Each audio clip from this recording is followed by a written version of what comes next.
Página 39. Historia de la estupidez humana, Paul Tabori, 1999. Capítulo 2.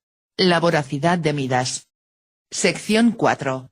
El núcleo de oro de la Tierra. Hace algunos años los periódicos publicaron una nueva teoría sobre el núcleo interior de nuestro planeta. Un erudito profesor había descubierto que no estaba formado de níquel ni de hierro, sino de oro. Su teoría se fundaba en la deducción de que, cuando los elementos líquidos que constituían la masa de la Tierra comenzaron a solidificarse, los metales más pesados empezaron a hundirse, mientras que se elevaban en burbujas los componentes más livianos. Por consiguiente, allí se encuentra todo el oro que el hombre pudiera desear. Suponiendo que pueda llegar al centro de la Tierra. Hoy día adoptamos una actitud un poco cínica con respecto a estas teorías y descubrimientos. Pero si la misma teoría hubiese sido revelada en la antigüedad, la excitación habría sido tremenda, y miles de individuos hubiesen comenzado a excavar la Tierra, en busca de la gigantesca pepita de oro. Otrora, las leyendas de las minas de oro de Ofir, los tesoros de El Dorado, no fueron sueños afiebrados, sino tradiciones aceptadas. De todas las leyendas sobre el tema, la más antigua y firmemente arraigada fue el misterio de Ofir. En el capítulo 9 del primer libro de los Reyes se lee: E Hiram envió con la armada a sus servidores, marineros que conocían el mar, junto con los servidores de Salomón. Y llegaron a Ofir, y allí recogieron oro, 420 talentos, y lo llevaron al rey Salomón. Pocos pasajes de la Biblia provocaron tantas discusiones, tantos sufrimientos y derramamiento de sangre como estas pocas líneas. En el original hebreo del Antiguo Testamento la palabra no es talento sino kikkar. En su obra sobre Ofir, A. Soetbeer dice que un kikkar equivale a 42.6 kilogramos, aproximadamente 93 libras. Por lo tanto, la flota llevaba una carga de aproximadamente 17.892 kilogramos. El Antiguo Testamento trae otras pocas referencias al tráfico de oro, en las que se afirma que las naves de Salomón y de su aliado, Hiram de Tiro, visitaban Ofir una vez cada 3 años y siempre retornaban completamente cargadas. Aquí está, por lo tanto, la fuente del trono áureo de Salomón, de sus 500 escudos de oro, de sus vasos y de otros muchos fabulosos tesoros, tan admirados por la reina de Saba después de su largo viaje a Jerusalén. Pero, de pronto, la Biblia enmudece. Nunca más se menciona a Ofir. Las breves referencias no traen ninguna indicación de la ubicación probable de la misteriosa Ofir. Una breve nota al pie en The Bible of Today, publicada en 1941, refleja las teorías antagónicas. Dice así: Ofir, quizás puerto del Golfo Pérsico.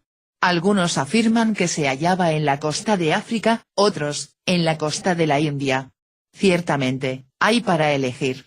Sin embargo, pocos problemas bíblicos han fascinado tanto a la humanidad, en el transcurso de los siglos, como la ubicación de las minas del rey Salomón. El problema de Ofir consumió montañas de papel y ríos de tinta.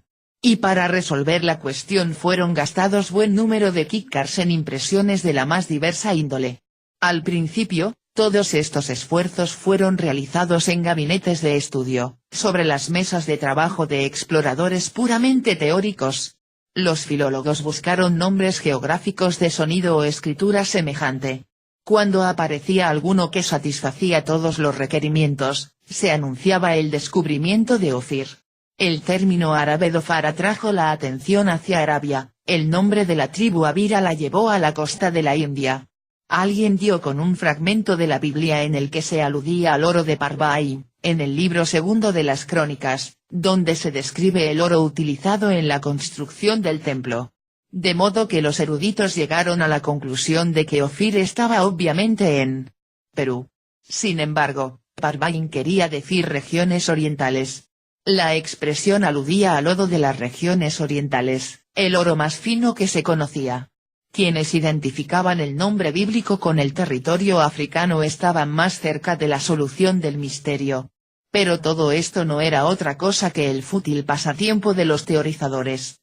La investigación cobró caracteres más serios y prácticos cuando los exploradores comenzaron a recorrer las regiones desconocidas de África. La mayor sorpresa, y el indicio más promisorio, se halló en el África Oriental portuguesa, cerca de la actual Sofala. El nombre mismo resultaba interesante, pues algunas traducciones de la Biblia llaman Zófora a Ofir. La sensación fue mayor aún cuando se descubrieron antiguas minas de oro, aproximadamente a 200 millas de la costa.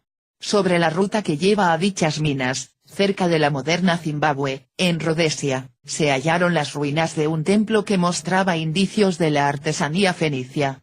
El país del rey Hiram. Y así fueron halladas las minas del rey Salomón. Pero, ¿se trataba realmente de ellas? Los modernos exploradores de Ofir se mostraron escépticos. Era imposible, dijeron, que los judíos y los fenicios, que nada sabían de minería, hubieran creado una organización capaz de producir semejantes cantidades de oro.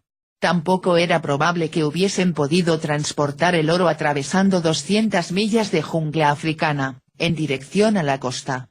Si el oro había sido extraído allí, solo los nativos podían haberlo hecho.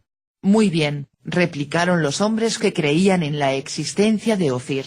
Probablemente Salomón e Hiram habían conseguido el oro mediante transacciones comerciales.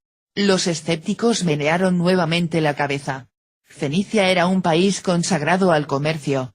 ¿Para qué necesitaba el rey Hiram asociarse con Salomón, cuando muy bien podía encarar solo el asunto?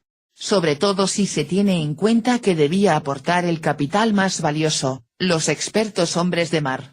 Aparentemente, la investigación del caso de Ofir había llegado a un punto muerto. Aquí, Carl Niebuhr, el eminente historiador, aportó una hábil interpretación. La Biblia afirma que la flota judeo-fenicia llevaba no solo oro, sino también animales raros. Tukkibim, dice el texto hebreo, pavos reales, avestruces y otros semejantes. De acuerdo con Niebuhr, se trata de un error del copista. La palabra correcta no es tukkibim, sino sukibim. Es decir, esclavos.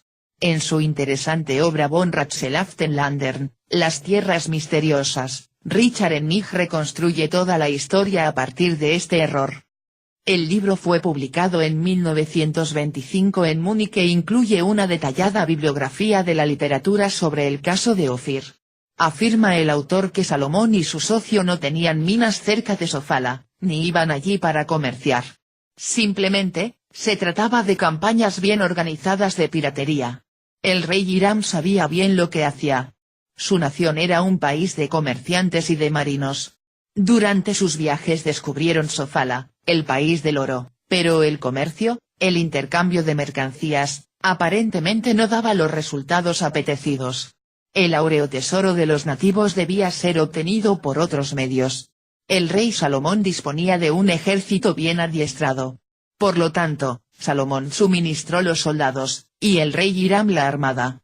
Unidos, ambos monarcas lograron abrir las vetas doradas de Ofir. La discusión sobre Ofir, que se desarrolló a lo largo de siglos, es ejemplo típico de la elaboración de una teoría sobre la base de hechos puramente imaginarios, de la búsqueda de una región allí donde no estaba. Pero la manía del oro ha creado leyendas más fantásticas aún.